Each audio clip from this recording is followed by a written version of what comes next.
Young blood, యవనస్తులు, ఉడుకు రక్తము. ఏదైనా చిన్నది అడిగింది ఇవ్వకపోతే అమ్మ నాన్నతోని మన స్వరాలు ఎట్లుంటాయి? ఇలాగుండవు. సో ఇన్ని గొప్ప కార్యాలు చేసి దేవుడు మన ప్రార్థనలకు జవాబిచ్చి ఈ చక్కని 4 రోజుల యవన బిడ్డల మధ్యలోకి తీసుకొచ్చిన ఆ గొప్ప దేవునికి ఇంత చిన్న హల్లెలూయా సరిపోదు. రైట్?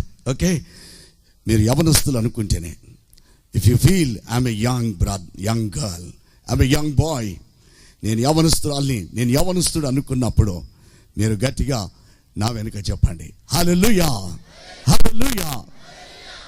కొందరి ఒకే చేయి చూసిన, యవనస్తులు కానోళ్ళు 2 చేతులు ఎత్తిండ్రు, యవనస్తులైన మీరు ఒక చెయ్యి ఎత్తిండ్రు. రైట్?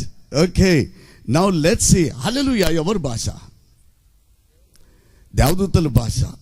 మనం హల్లెలూయా చెప్తే పరలోకంలో ఉన్న దేవదూతలు దేవుని హల్లెలూయా స్తుతిస్తున్న ఆ దేవదూతలు ఆశ్చర్యపోయి, భూలోకంలో ఎవరబ్బా ఇంతగా స్తుతిస్తున్నారు మాలేక అని తొంగి చూసేటట్లు మన హల్లెలూయా ఉండాలి.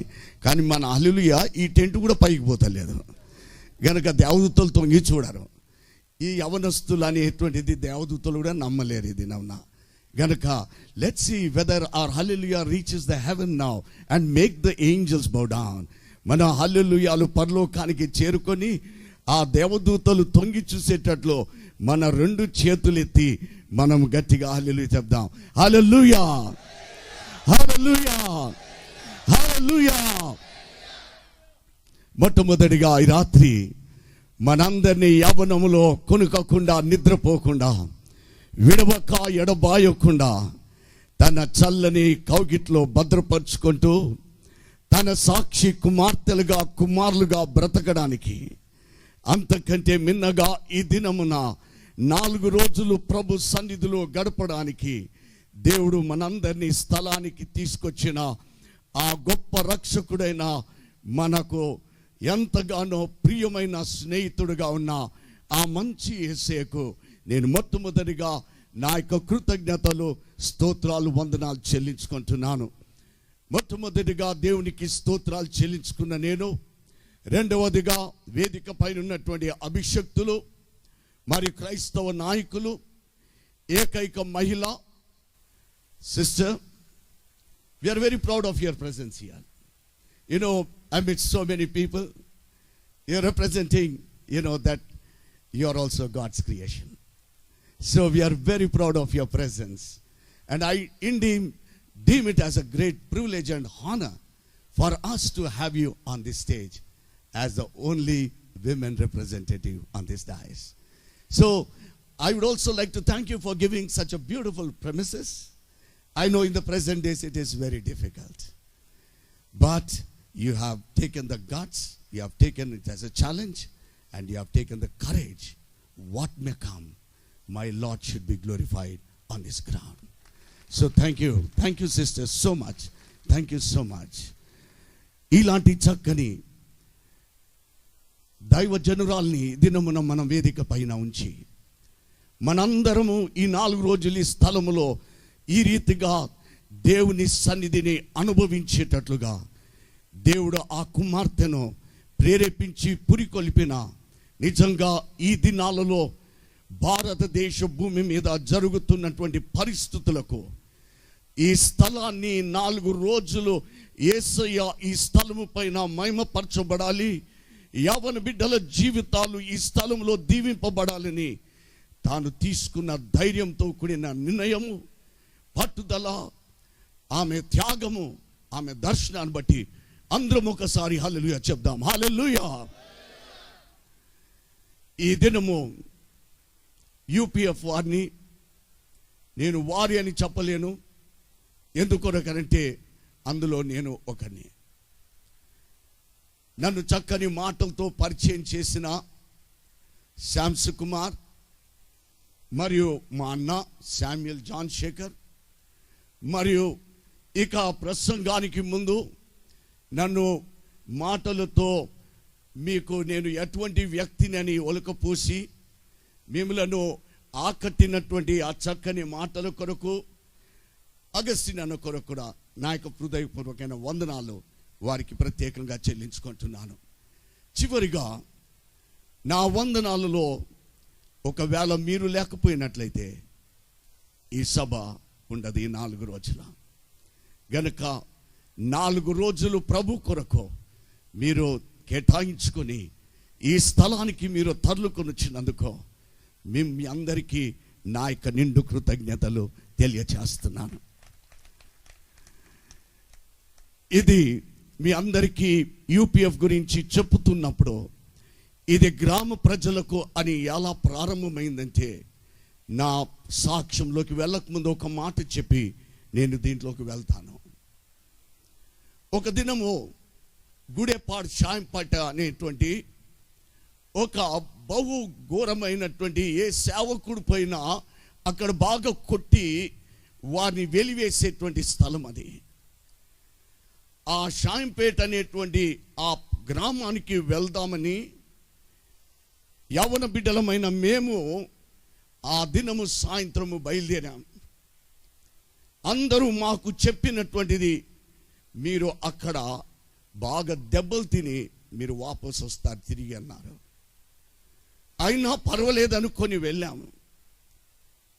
వెళ్ళినప్పుడు మేము ఆ ఊరిలో అడుగు పెడుతున్న పొలిమేరులో ప్రార్థన చేసుకున్నాం.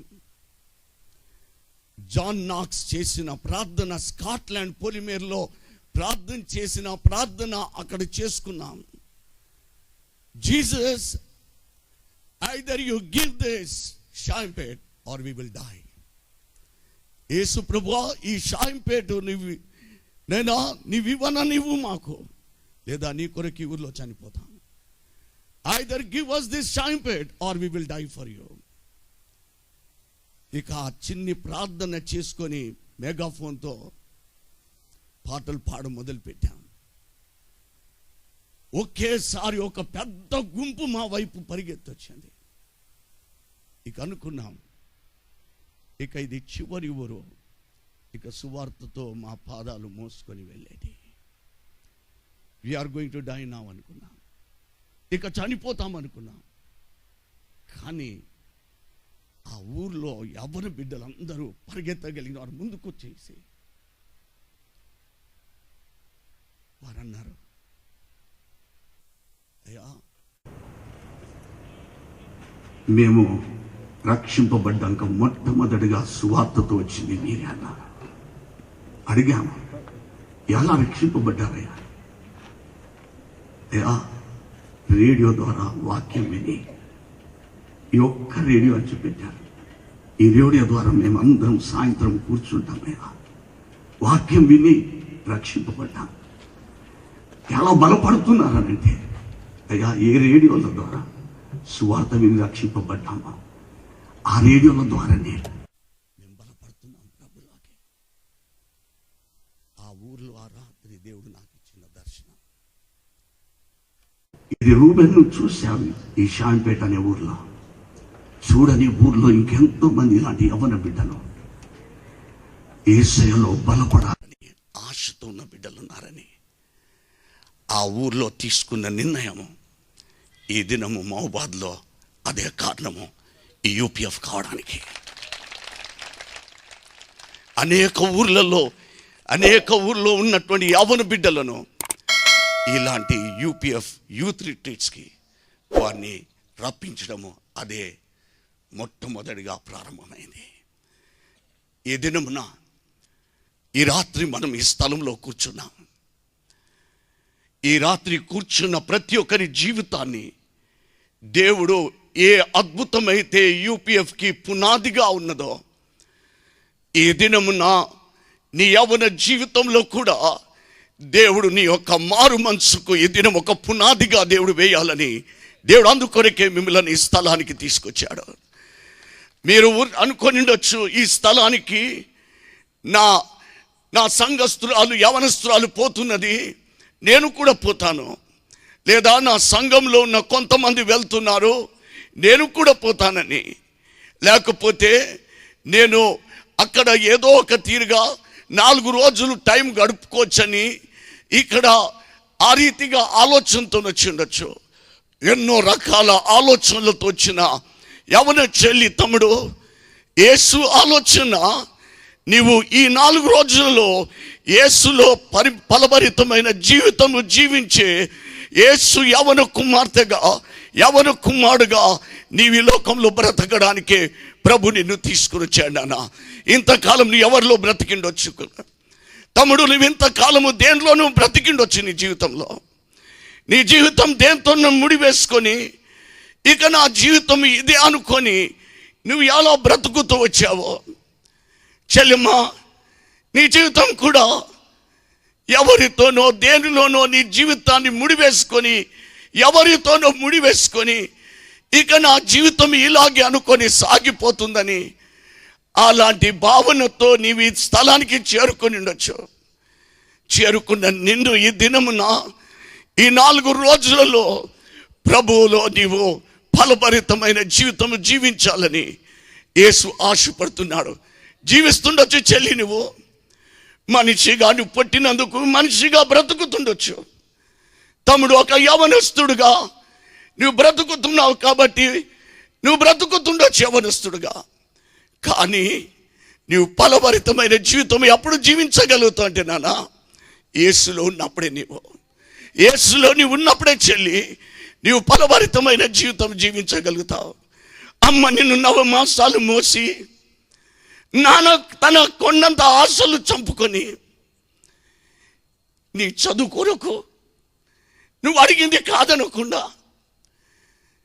తమ్ముడు నువ్వు కోరుకున్నది నీకు ఇచ్చినది ఎందుకొరకు తెలుసా నాన్న? నీ ఒక ఫలభరితమైన యవనస్తుడుగా తన కళ్ళ ముందు చూడాలని. చెల్లి, ఒక ఫలభరితమైన ఒక కుమార్తెగా అమ్మ నాన్న కళ్ళ ముందు నువ్వు కనబడాలని. కానీ దినము ఈ రాత్రి నువ్వు ఎలా కనిపిస్తున్నావు? చూస్తే నిద్ర లేని రాత్రులు అయిపోయాయి అమ్మకు నాన్నకు. తమ్ముడు, నిన్ను చూస్తుంటే నాన్న గుండెల్లో రైలు పరిగెత్తుతున్నటువంటి కొడుకుగా నువ్వు బ్రతుకుతున్న నీ జీవితాన్ని ఈ 4 రోజులలో నీ జీవితాన్ని మార్చుకోవడానికే ప్రభులో నీవు ఫలభరితమైన జీవితం జీవించడానికి. అందుకు చెల్లి అమ్మ నిన్ను కన్నది. తమ్ముడు, అందుకొరకు అమ్మ 9 మాసాలు మోసి నిన్ను ఎంత వేదనతో నిన్ను కన్నా నిన్ను ప్రేమతో పెంచుతుంది నాన్న. నీ ఒక ఫలభరితమైన యవనస్తుడుగా, ఒక ఫలభరితమైన యవనస్తురాలుగా నువ్వు బ్రతకాలని, అమ్మ కళ్ళ ముందు నిలబడాలని, కనపడాలని. అలాంటి జీవితాన్ని ఒకనాడు అమ్మ నేను చనిపోవాలని ప్రార్థన చేసిందన్న. ఏ తల్లి 9 మాసాలు మోసిందో నన్ను, ఏ నాన్న నన్ను ఎన్నో రకాలుగా నన్ను చేరతీసి ప్రేమించి అడిగినది కాదనకుండా ఇచ్చిన నాన్న, ఎలాగైతే ఒకనాడు చావు కొరకు నాకు ప్రార్థన చేశాడు. ఎందుకు నాన్న? తమ్ముడు, చెల్లి, ఒక ఫలభరితమైన జీవితము జీవించినందుకే. అలాంటి ప్రార్థనలు నీ జీవితంలో నీ తల్లి చేయొద్దని, నీ తండ్రి అలాంటి ప్రార్థనలు చేయకూడదని ఈ 4 రోజులలో నీ జీవితం యేసులో ఫలభరితమైన జీవితం కొనసాగించాలని ప్రభు ఈ రాత్రి నా సాక్ష్యాన్ని మీ ముందుకు తీసుకొచ్చానన్నా. ఈ రాత్రి అందుకొరకే ఈ రాత్రి వినడానికి ప్రభు మిమ్మల్ని తీసుకొచ్చాడు. అలాంటి గొప్ప రాత్రి దినము. This night is going to be not an ordinary night.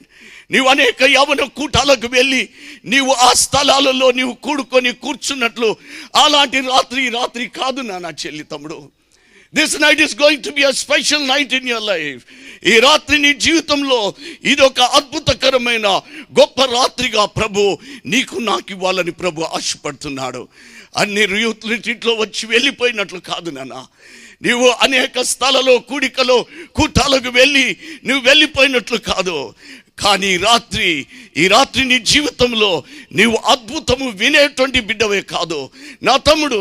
ఈ రాత్రి నీ కళ్ళారా అద్భుతము చూసే యవన బిడ్డవే కాదు.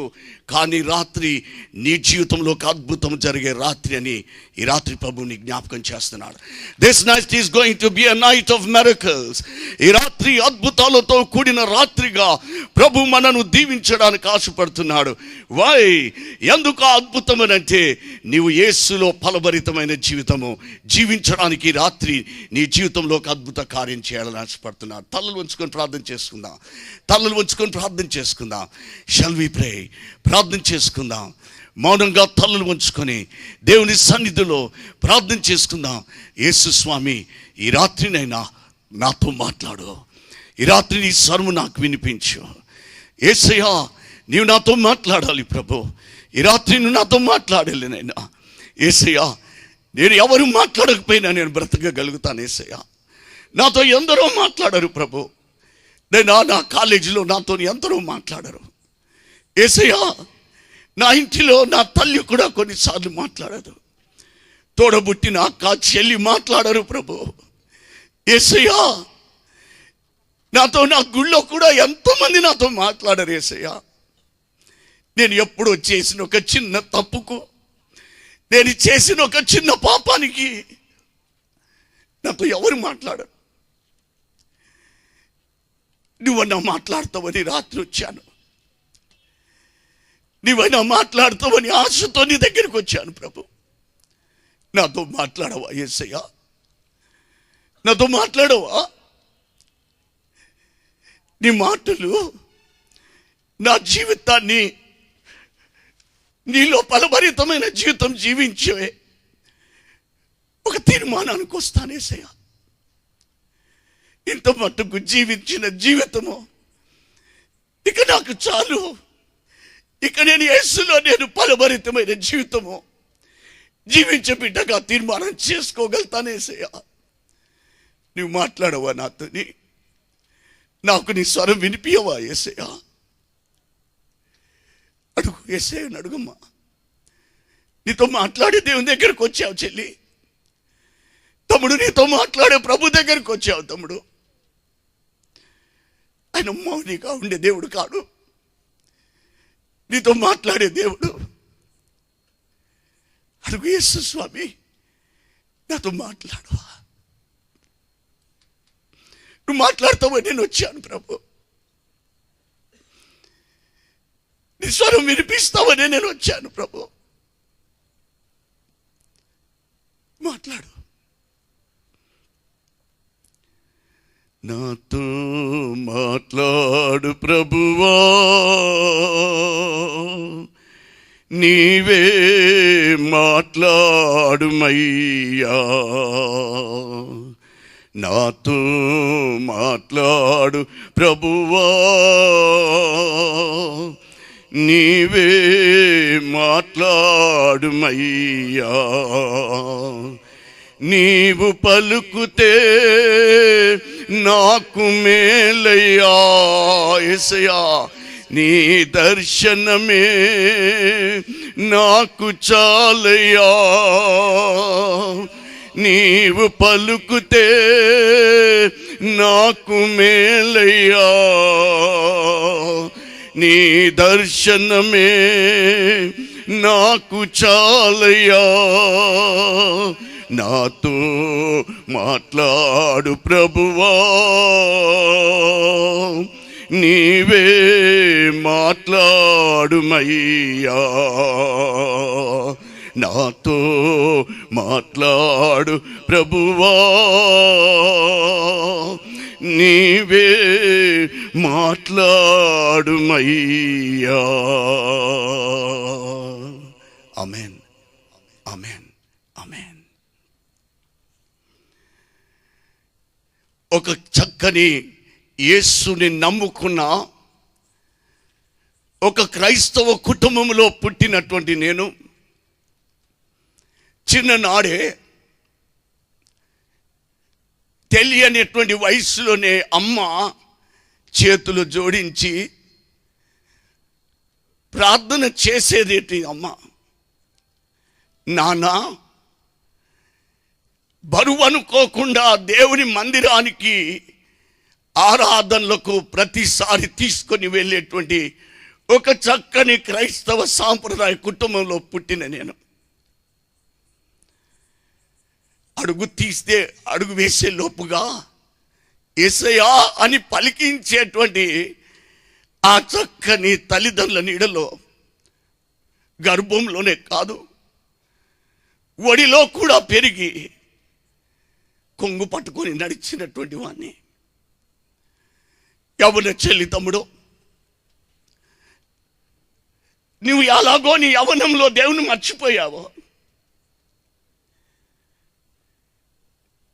నా యవ్వన కాలంలో అమ్మ అప్పటిదాకా నాన్న నడిపించిన బాటల నుండి తొలగిపోతున్నాను.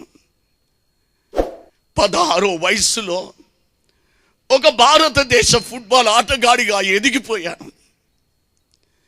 ఎదిగిపోయిన నేను ఇక నా జీవితంలో ఆట అనుకున్నాను, నాటింది అమ్మ యేసయ్యను.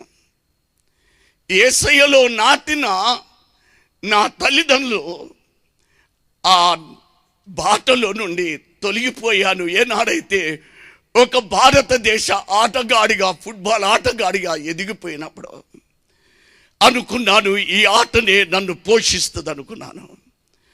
ఈ ఆటలోనే నా జీవితం ఇక సుఖంగా ఉంటుంది అనుకున్నాను. ఈ ఆటలోనే నా కలలన్నీ నెరవేర్చుకోవచ్చు అనుకున్నాను. ఈ ఆటలోనే నా బ్రతుకు అనుకున్నాను.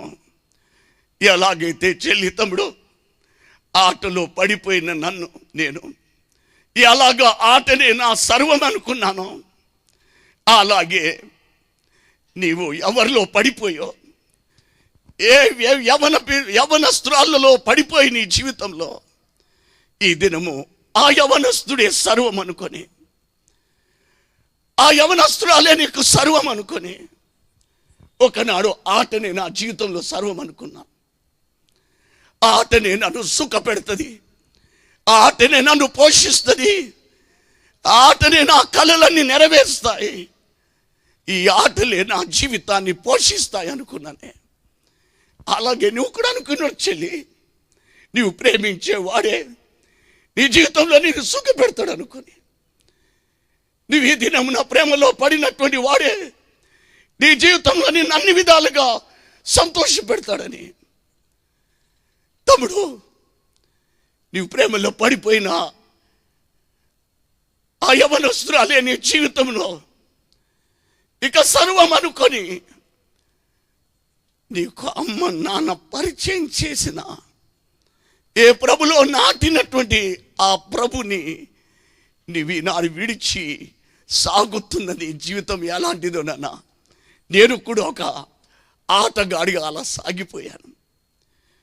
1977 సంవత్సరము బిలిగ్రామ్ అనేటువంటి ప్రపంచ ప్రఖ్యాతి కాంచిన దైవ సేవకుడు హైదరాబాద్ పట్టణానికి వస్తున్నప్పుడు 3 నెలలుగా నా ఇంటిలో నా తల్లిదండ్రులు, నా అన్న, నా తమ్ముడు అందరూ ప్రార్థిస్తున్నారు. దేవా, ఆ ఒక్క రాత్రి బిలిగ్రామ్ గొప్ప దైవజనుడు ఒక్క రాత్రి హైదరాబాద్ పట్టణానికి వచ్చాడు. It was only for 1 night he came. ఒకే ఒక రాత్రి కొరకు, ఆ ఒక్క రాత్రి కొరకు నా తల్లిదండ్రులు, నా తమ్ముడు, అన్న 3 నెలలుగా ప్రార్థన చేస్తున్నారు. దేవా, ఆ ఒక్క రాత్రి మా కుటుంబం అంతా ఆశీర్వదింపబడాలి, దేవా మేమందరము దీవింపబడాలని ప్రార్థన చేస్తున్నారు. ప్రార్థన చేయని వాడు ఎవరు అని అంటే ఈ రూబెన్ మార్కే. ప్రార్థన చేయని వాడిగా మిగిలిపోయినటువంటి వాడిని. ఒక రాత్రి కుటుంబ ప్రార్థన అయిపోయింది. నా తల్లి నన్ను అడిగింది, నాన్న మీ నాన్న ప్రార్థన చేస్తుండో, మీ మమ్మీ ప్రార్థన చేస్తుంది, మీ అన్న ప్రార్థన చేస్తున్నాడు, నీ తమ్ముడు ప్రార్థన చేస్తున్నాడు, ఆ ఒక్క రాత్రి ఆ బిలిగ్రామ్ ఆ సభలలో నేను ఆ కుటుంబం అంతా ఆశీర్వదింపబడాలని. బిడ్డ, ప్రార్థన చేయని వాడుగా నీ ఒక్కడివే ఉన్నావని చెప్పినప్పుడు నేను అన్నాను, అమ్మా నువ్వు 3 నెలల క్రితం నాకు చెప్పావు, కానీ నేను 6 నెలల క్రితము నేను all India cement factory football tournament ఆడడానికి మంచిర్యాలో, అమ్మా నేను 6 నెలల క్రితము నేను నా స్నేహితులకు ప్రమాణం చేశాను, అమ్మా నా స్నేహితులతో నేను ఒప్పందపడ్డాను, అమ్మా నేను నా స్నేహితులకు మాట ఇచ్చాను, గనుకమ్మా నేను రాలేనమ్మా అని చెప్పినప్పుడు నా యొక్క తల్లి రాత్రి కన్నీరుతో నన్ను అడుగుతున్నది, నన్ను ప్రాధేయపడి అడుగుతున్నది. అమ్మ కన్నీరు కారుస్తూ నన్ను అడిగింది, నాన్న ఇంత చిన్న వయసులో బిడ్డ, 16 సంవత్సరాల వయసులో నాన్న, నేను ఇంత భారతదేశ ఆటగాడిగా నిన్ను దేవుడు దీవించింది నాన్న. దేవుని దూరం పారిపోవడానికా బిడ్డ? యేసయ్యను వదిలిపెట్టి పోవడానికా నాన్న? యేసయ్య సన్నిధి నుండి పారిపోవడానికా బిడ్డ అని నా తల్లి కన్నీరు కార్చి ఏడుస్తుంటే నేను ఒకటి అన్నా, అమ్మా నీ కన్నీరు నా తీర్మానాన్ని మార్చలేదమ్మా. అమ్మా నీ కన్నీరు నా తీర్మానాన్ని మార్చలేదు. అమ్మా నీ వాక్యం వినడానికి వెళ్ళావు, ఆ వాక్యాన్ని నేను క్యాసెట్లో వింటానమ్మా, కానీ నేను ఆటడానికే వెళ్తాను. అవును చెల్లి తమ్ముడు, ఎన్నోసార్లు నువ్వు తప్పుడు బ్రతుకుతుంటే దుబారా అలవాట్లకు అలవాటైపోయి త్రాగుడికి, సిగరెట్లకు, జూదాల కొరకు ప్రేమించరాని పిల్లలను ప్రేమించుకుంటూ ప్రేమించవాన్ని ప్రేమించకుండా ఎన్ని రాత్రులు అమ్మ నేను బ్రతిమలాడింది బిడ్డ.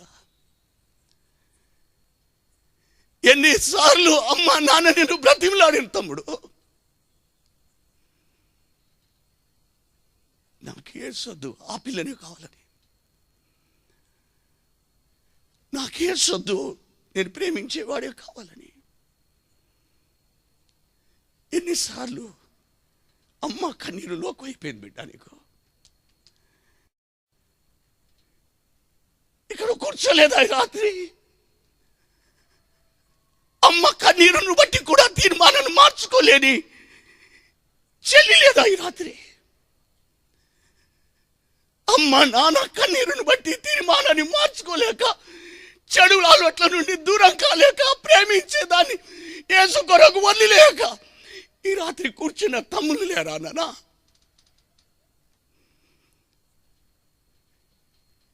అలాగే ఒక దినం వాక్యం వినడానికి వెళ్ళిపోయాను. అమ్మ నాన్న అందరూ, నేను ఆటడానికి వెళ్ళిపోయాను. రాత్రి మంచిర్యాలకి చేరుకున్నాము. ఉదయం అందరూ లేచాం, కానీ నేను పండుకున్న వాడిగా లేవలేదు. నేను ఎలా పండుకున్నాను అలా లేవలేకపోయాను అన్న. జనముతో ఒళ్ళు నొప్పులతో లేచాను. నా స్నేహితులు బ్రతిమలాడుతున్నారు, రూబేన్ నువ్వు భారతదేశ ఆటగాడివి, నువ్వు ఆడితే గెలుస్తాం రూబేన్, ఆడు రూబేన్ ఆడు అని బ్రతిమలాడుతున్నారు. అమ్మ బ్రతిమలాడినా అమ్మ మాటకు లొంగని నేను స్నేహితుల మాటలకు లొంగాను. అవునన్నా, ఈ రాత్రి అలాంటి చెల్లెలు ఎంతో మంది ఉన్నారు, అలాంటి తమ్ముళ్ళు ఎంతో మంది ఉన్నారు నాన్న. ప్రేమించే వ్యక్తికి లొంగిపోయి, ప్రేమించే స్త్రీకి లొంగిపోయి ఇలాడు అమ్మ మాటలు కాదని పారిపోయినట్లు నేను పారిపోతున్న బిడ్డలేరా ఎన్నో చోట్లకు. మంచిర్యాలకు పోయాను బిడ్డ, ఆటను ప్రేమించి. అమ్మ కన్నీరును కాదని, అమ్మ మాట లోకువైపోయి నేను మంచిర్యాలకి పారిపోయినట్లు నువ్వు ప్రేమించేవాడి ఎక్కడికి రమ్మంటే అక్కడికి పోలేదా అమ్మ? వద్దంటే అమ్మ తెలియకుండా పోలేదా నాన్న? తమ్ముడు అమ్మ నాన్న వద్దు బిడ్డ ఆ స్థలాలకు పోకంటే పోలేదా నాన్న? పోయిన నేను ఆ గ్రౌండ్కి వెళ్ళాను ఆట ఆడడానికి. దుస్తులు వేసుకున్నాను, బూట్లు వేసుకున్నాను, కానీ గ్రౌండ్లో అడుగు పెట్టలేకపోయాను. 3 రోజులు నా స్నేహితులు గెలుచుకుంటూనే వచ్చారు. గెలిచారని నా స్నేహితులు సంతోషపడుతున్నారు. ఆట ఆడలేకపోతున్నానే అని బాధపడుతున్నాను బయట కూర్చొని. చివరికి 3 దినాలు అయిపోయింది. నా స్నేహితులు గెలిచారు, టోర్నమెంట్ గెలిచారు. సంతోషంతో వాళ్ళు గంతులేస్తున్నారు. జ్వరముతో ఒళ్ళు నొప్పులతో కూలిపోయి కూర్చున్న నా జీవితం. ఇంట్లోకి వచ్చాము, ఇక ప్రయాణం చేసి ఇంటికి వచ్చాను. ఇంట్లో గడప లోపలికి కాలు మోపగాలనే అమ్మ చూసి అమ్మ గట్టిగా చేసింది. అమ్మ చేసిన ప్రార్థన, దేవా నా కొడుకు తెలిసి తెలియనటువంటి బిడ్డ నీ నుండి పారిపోయినందుకు వారిని శిక్షించకు దేవా, నీ ఉగ్రత వారి మీద కుమ్మరించకు దేవా అని అమ్మ ప్రార్థన చేసింది. కానీ ఒకవేళ నా జీవితంలో నాకు అడిగే ధైర్యం లేదు యేసయ్యను, కానీ నా జీవితంలో ఇప్పటికొక ప్రశ్న, ఈ భూలోకంలో ఉన్నప్పుడు యేసు స్వామి ఏ తల్లి అడిగినా కాదనకుండా ఆ తల్లి బిడ్డలను కొడుకులను దీవించాడే. మా అమ్మ కన్నీరు ప్రార్థన ఎందుకు దేవుడు వినలేదు? ఎందుకు ఆ ప్రభు యేసయ్య మా అమ్మ ప్రార్థన వినలేదు? ఎందరో ప్రార్థనలు విన్నాడే, బైబిల్లో ఎంతో మంది తల్లుల ప్రార్థనలు విన్నాడే, మా అమ్మ ప్రార్థన ఎందుకు వినలేదు? ఇక ఆ దినం నుండి యాత్ర మొదలైంది. ఒక గాఢంద కారుపు లోయ.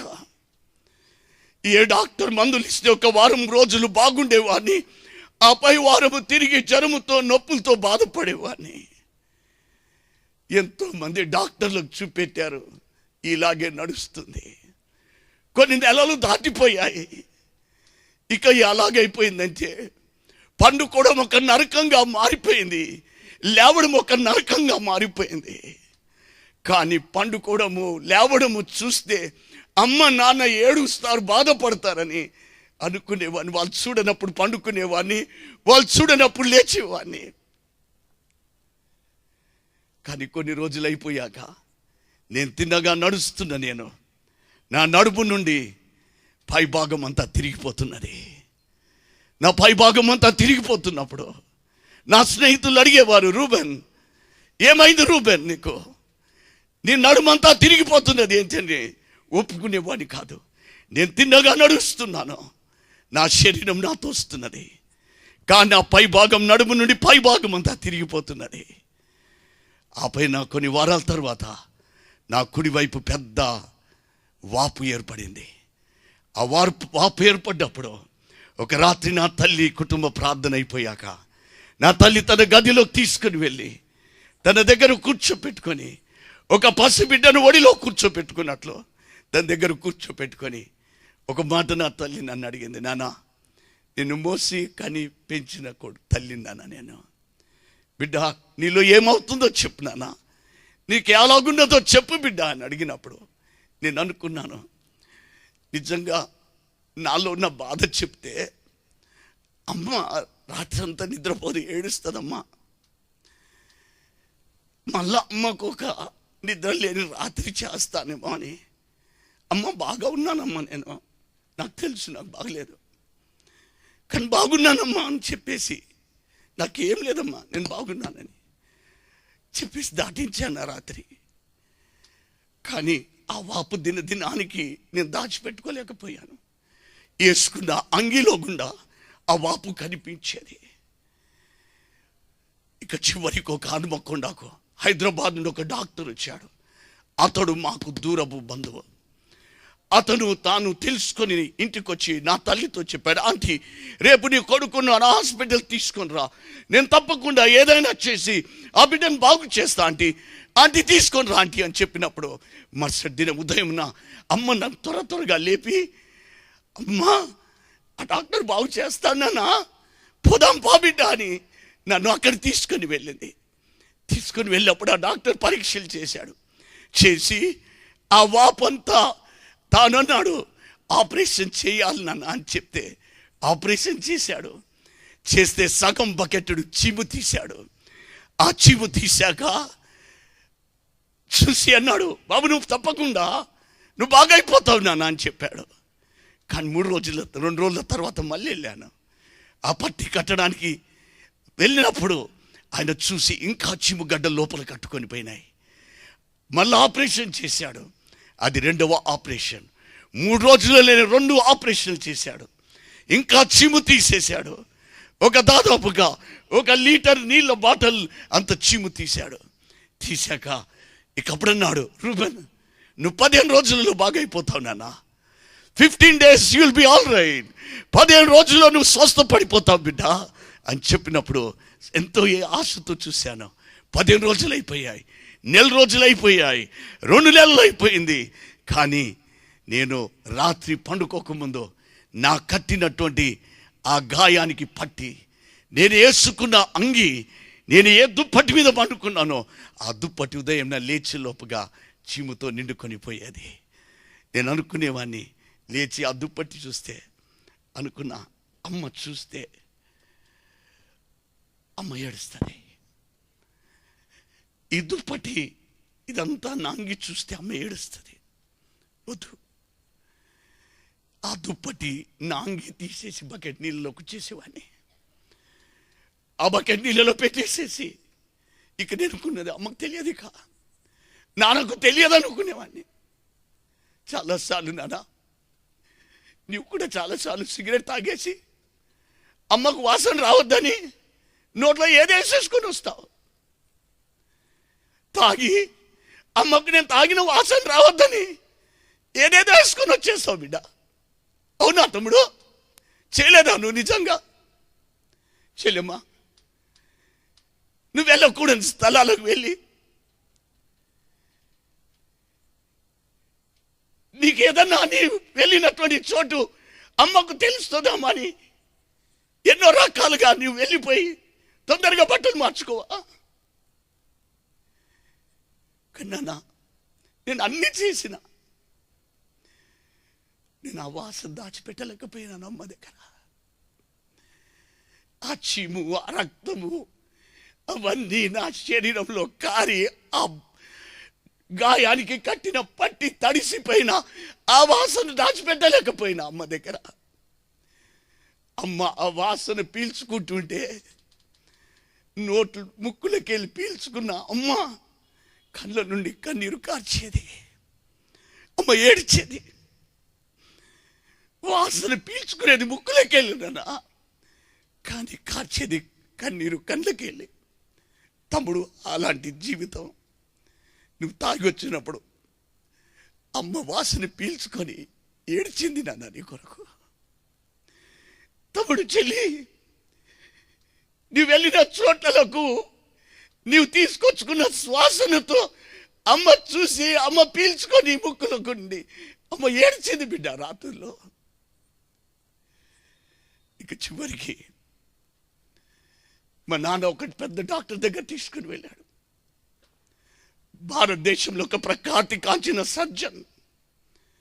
ఆయన దగ్గరికి తీసుకుని వెళ్ళినప్పుడు ఆయన చూసి పరీక్షలు చేసి, నీ కొడుకు రేపు ఎక్స్రే తీసుకొని రా, నేనేమైందో చెప్పగలుగుతానని చెప్పినప్పుడు మరుసటి దినం ఎక్స్రే తీపించుకొని వెళ్ళాడు. ఆయన చూస్తున్నాడు ఎక్స్రేను, నన్ను చూస్తున్నాడు, ఆ ఎక్స్రేను చూస్తున్నాడు. మా నాన్నతో అన్నాడు, ఇది నీ కొడుకుదేనా ఎక్స్రే అన్నాడు.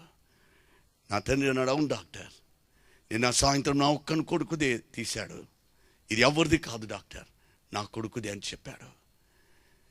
ఆ డాక్టర్ నా తండ్రితో చెప్పాడు, ధైర్యం తెచ్చుకో అయ్యా, ఒక తండ్రిగా ధైర్యం తెచ్చుకో, నీ కొడుకుకు వెన్నుపూసలో క్షయవ్యాధి వచ్చింది, నీ కొడుకు వెన్నుపూసలు టీబీ వ్యాధి చేత 2 వెన్నుపూసలు తినివేయబడ్డాయ్యా. మా సైన్స్ ప్రకారము, నేను చదువుకున్న చదువు ప్రకారము నీ కొడుకు కాలు ఇక బ్రతుకులో రావయ్యా. అతడు బ్రతుకుతుండొచ్చు కానీ అతడు నడవలేడు. అతని కాళ్ళు నరాలు సంబంధించినవి, ఆ 2 వెన్నుపూసలకు ఉండాల్సినవి అవి చెడిపోయాయ్యా. నీ కొడుకు ఒకవేళ బ్రతుకుతాడేమో కానీ నడవలేడని చెప్పాడు. ఇప్పుడు నడుస్తున్నాడంటే అది మా సైన్స్కి విరుద్ధం అని చెప్పాడు. అప్పుడు మా నాన్న రాత్రి ఇంటికి వచ్చేసాడు, అమ్మతో చెప్పాడు. ఆ రాత్రి మా ఇంటికి అదొక గాఢాంధకారపు రాత్రి. ఆ రాత్రి నిద్రలేని రాత్రులు అయిపోయాయి. మరుసటి దినము మిషన్ హాస్పిటల్ తీసుకొని వెళ్ళారు మా అమ్మ నాన్న. అక్కడున్న డాక్టర్, మిషన్ హాస్పిటల్ డాక్టర్లకు చెప్పారు, అయ్యా నిన్న డాక్టర్ ఇలాంటి వ్యాధి అని నా కొడుకుకి చెప్పాడు, అయ్యా నువ్వు చూడు అని చెప్పినప్పుడు మళ్ళా ఎక్స్రేలు తీశారు. తీసి ఆ డాక్టర్ నా దగ్గరికి వచ్చి మా నాన్నతో నాతో నా తల్లితో చెప్పారు, ఆంటీ, అంకుల్, నిన్న ఏ విషయమైతే డాక్టర్ చెప్పాడో అది సత్యమే. నీ కొడుకు 2 వెన్నుపూసలు టీబీ వ్యాధితో తినివేయబడ్డాయి. అతడు వచ్చి నాతో అన్నాడు, రూబెన్, నువ్వు బ్రతకాలని ఆశ ఉన్నదా అన్నాడు. నేను అన్నాను, డాక్టర్, మా అమ్మ నన్ను 9 నెలలు కడుపులో మోసింది డాక్టర్. నన్ను 17 సంవత్సరాలప్పుడు సమాధి చేయడానికి కాదు డాక్టర్. డాక్టర్, ఇంతకాలం నేను బ్రతికింది ఈ 17వ సంవత్సరం వయసులో నేను చనిపోవడానికి కాదు doctor. Doctor, I want to live. Doctor, నేను బ్రతకాలని ఆశ ఉన్నది doctor. Doctor, I want to live. నేను బ్రతకాలి డాక్టర్. అప్పుడు ఆ డాక్టర్ అన్నాడు, నాన్న, నువ్వు బ్రతకాలని ఆశ ఉంటే నేను ఒకటి చెప్తా, నువ్వు చేయాలన్నాను. టెల్ మీ డాక్టర్, చెప్పు డాక్టర్. బ్రతకాలని ఆశ ఉన్నది కాబట్టి నువ్వేది చెప్పినా చేస్తాను డాక్టర్. నేను 5 నెలలు నువ్వు పడకలోనే ఒక శవం వల్లే పండుకోవాలి బిడ్డ. నువ్వు లేవద్దు, కూర్చోద్దు, నువ్వు ఏ దానికి కూడా నువ్వు లేవద్దు. నువ్వు పడకలో ఒక శవానికి నీకు భేదం ఒకటే ప్రాణం ఉంటుంది నీలో, అలాగే పండుకోవాలని చెప్పినప్పుడు ఐ సెడ్ yes డాక్టర్, పండుకుంటానని చెప్పాను. ఇక రోజు మందులు ఇచ్చేయడం మొదలుపెట్టారు.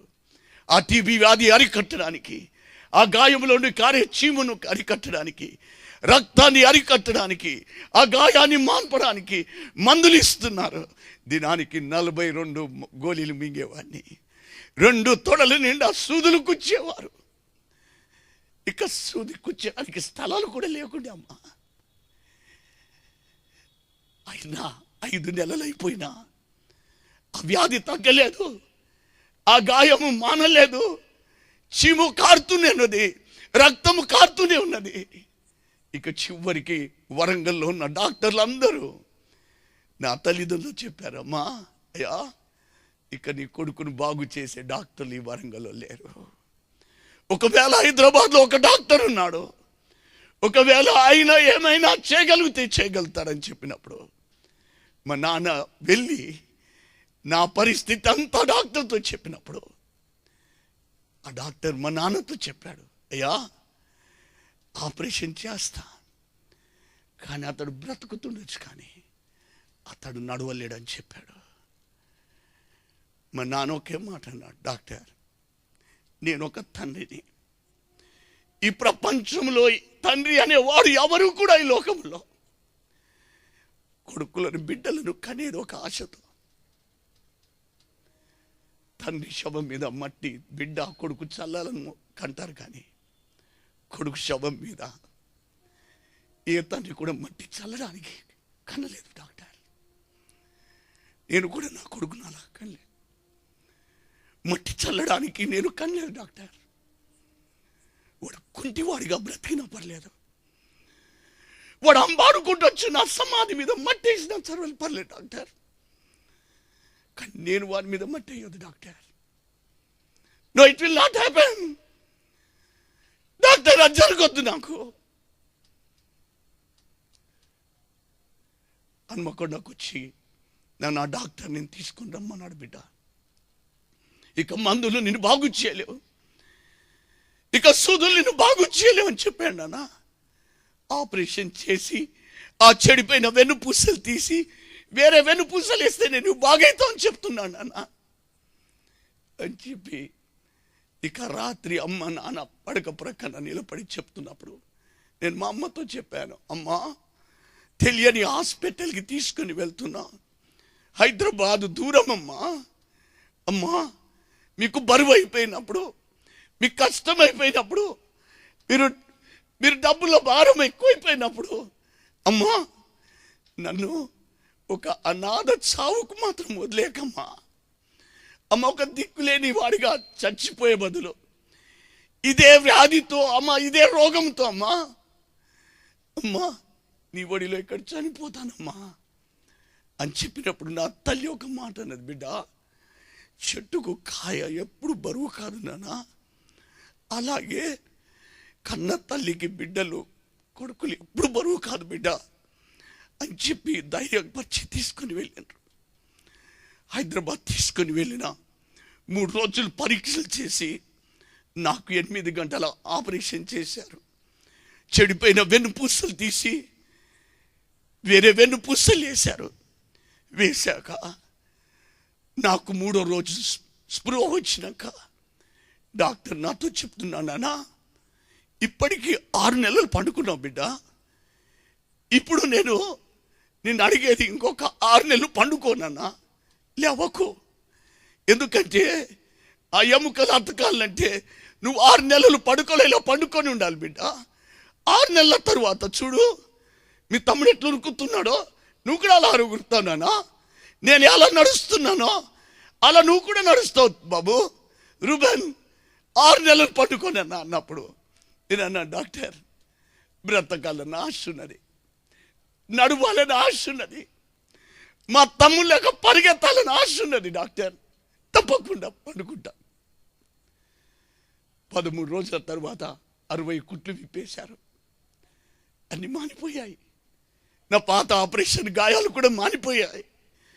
ఇక అనుకున్నాను 6 నెలలు ఇక ఇలా పండుకుంటే ఇక నేను లేచి పరిగెత్తుతాను అనుకున్నాను. కానీ వారం రోజులు కుట్లు విప్పిన వారం రోజుల తర్వాత తిరిగి చీముగడ్డ కట్టడం మొదలుపెట్టింది. ఆ చీముగడ్డ కట్టడం మొదలు చూసి ఆ డాక్టర్ పడక ప్రక్కన ఏడుస్తున్నాడు. ఒకవైపు అమ్మ ఏడుస్తుంది. నేను, డాక్టర్ తెలిసి తెలియక చేసిన పాపానికి అనుభవిస్తున్న శిక్షకు నేను ఏడవాలి డాక్టర్, మీరు కాదు డాక్టర్. అమ్మ నువ్వు కాదమ్మా ఏడవాల్సిందే, నేను అన్నొప్పికి ఫలితం దక్కలేదే, ఆ బాధకు నాకు ఫలితం దక్కలేదని అమ్మ ఏడవాలి నేనమ్మా. చివరికి ఆపరేషన్ కూడా ఫెయిల్ అయిపోయింది. 4వ ఆపరేషన్కి డాక్టర్ సిద్ధపడ్డాడు. 4వ ఆపరేషన్ చేయడం మొదలు పెట్టాడు. అది కూడా ఫెయిల్ అయిపోయింది.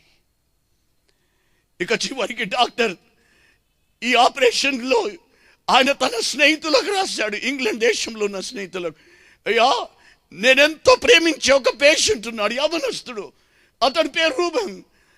మా దేశంలో మందులన్నీ వాడా, మా బిడ్డ బాగా కాలేదయ్యా, మీ దేశంలో ఏమైనా ఉన్నాయా, ఈ బిడ్డ వ్యాధి ఇది, మీరేమైనా మందులుంటే పంపించండి అన్నప్పుడు ఆ స్నేహితులు మందులు పంపించినప్పుడు రోజు నాకు వచ్చి ఇచ్చేవాడు. రూబెన్ ఇవి ఈ దేశమీ కావునన్నా, ఇది వేరే దేశమీ, ఇవి తప్పకుండా నువ్వు బాగైపోతావు, రేపు స్వస్థపడిపోయి లేస్తావు, రూబెన్ ఇవి తీసుకో అని చెప్పినప్పుడు నేను ఎంతో ఆశతో తీసుకునేవాడిని. రేపు బాగైపోయి లేస్తానని, రేపు స్వస్థపడిపోతాను అనుకునేవాడిని. కానీ ఉదయం తిరిగి అదొక చీకటి దినమే, నా జీవితంలో ఒక నిరాశ దినమే, ఒక బాధతో నిండుకున్న దినమేగా మిగిలిపోయింది. ఇక చివరికి నా బంధువులు స్నేహితులు మా మమ్మీ డాడీతో అంటున్నారు, ఆంటీ అంకుల్ రూబెన్ నాతో అంటున్నారు, వెల్లోర్ హాస్పిటల్ పో, వెల్లోర్ హాస్పిటల్ అది క్రైస్తవ దవాఖానా, యేసు నమ్ముకున్న డాక్టర్లు ఉన్నారు, అక్కడికి నువ్వు వెళితే తప్పకుండా బాగైపోతావు రూబెన్, నువ్వు బాగైపోయి వస్తావు, తప్పకుండా వెళ్ళాలి రూబెన్ అన్నప్పుడు నేను అనుకున్నాను, ఎట్లా పోతాను, నేను ఒక శవం ఉన్నాను, నేను ఎలా పోగలుగుతాను అంత దూరం. మా అమ్మ నాన్న, బిడ్డ మేము మోసుకొని పోతాం నాన్న, మేము మోసుకొని వెళ్తాం. అమ్మ నాన్న వెల్లూరికి ఒక శవాన్ని మోసుకొని వెళ్ళినట్టు వెళ్ళారు. అక్కడ ప్రపంచంలో 3వ ప్రఖ్యాతి కాంచిన డాక్టర్ సెల్వ పాండ్యన్ అని ఆ డాక్టర్ నన్ను చూడడం మొదలుపెట్టాడు. ఆయన 15 రోజులు పరీక్షలు చేసి 15వ రోజు సాయంత్రం మా నాన్నను తన గదిలోకి పిలుచుకొని మా నాన్నతో చెప్తున్నాడు, నన్ను అక్కడ ప్రక్కకు స్ట్రెచ్చర్ మీద పండబెట్టి,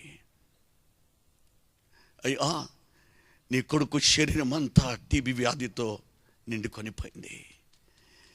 ఏ రోజు ఫోటో తీస్తే, ఎక్స్రే తీస్తే ఎన్నో వైపుల నుండి చీము కారుతున్నది. ఇదిగో మొదటి దినం తీస్తే ఈ వైపు నుండి కారుతున్నది, రెండో దినం తీస్తే ఈ వైపు నుండి కారుతుంది, 3వ దినం తీస్తే ఈ వైపు నుండి కారుతుంది. అయ్యా 15 రోజులు 15 వైపుల నుండి కారుతుంది. నేను ఇప్పుడు ఆపరేషన్ చేయాలన్నా ఆ బిడ్డకి ఇప్పటికే 4 ఆపరేషన్లు అయ్యాయి. ఒకవేళ అంత పెద్ద ఆపరేషన్ నీ కొడుకు తట్టుకోలేడేమో, అతడు బల్ల మీద ఆపరేషన్ బల్ల మీదనే ఒకవేళ చనిపోతాడేమో, అయ్యా నేను చేయలేనని చెప్పినప్పుడు మా నాన్న గోజాడుతున్నాడు. డాక్టర్, నువ్వు ప్రపంచంలో ప్రఖ్యాతిగాంచిన డాక్టర్ అని తెలుసుకొని ఎంత ఆశతో నా కొడుకుని బాగు చేస్తామని తెచ్చాను. డాక్టర్ ప్లీజ్ చేతులు కడుక్కోకు, డాక్టర్ చేతులు కడుక్కోకు, నా కొడుకు బాగా కావాలి, ఇక్కడ నువ్వేమైనా చేయి డాక్టర్ అన్నప్పుడు ఆ డాక్టర్ నా తండ్రితో అన్నాడయ్యా, తండ్రి గారిని నాకు ఒక ఆజ్ఞ ఇవ్వు, నీవు నాకు పర్మిషన్ ఇవ్వు, నేను ఒక బలమైన మందు ఇస్తాను, ఆ మందు అయినా ఆ బిడ్డను ఒకవేళ బాగు చేస్తుంది, లేకపోతే ఇంకా 3 నెలలు ముందుగానే చంపేస్తుంది. 6 నెలలు బ్రతకాల్సిన వాడు 3 నెలలనే అతడు చనిపోతుండొచ్చు, లేకపోతే అతడు శాశ్వతంగా స్వస్థపడతాడు. మా నాన్న అన్నాడు, డాక్టర్ ఈ దినము నీవే డాక్టర్వి, నీవే తండ్రివి అనుకొని చెయ్యి డాక్టర్. ఆ డాక్టర్ మందులు ఇవ్వడం మొదలుపెట్టాడు.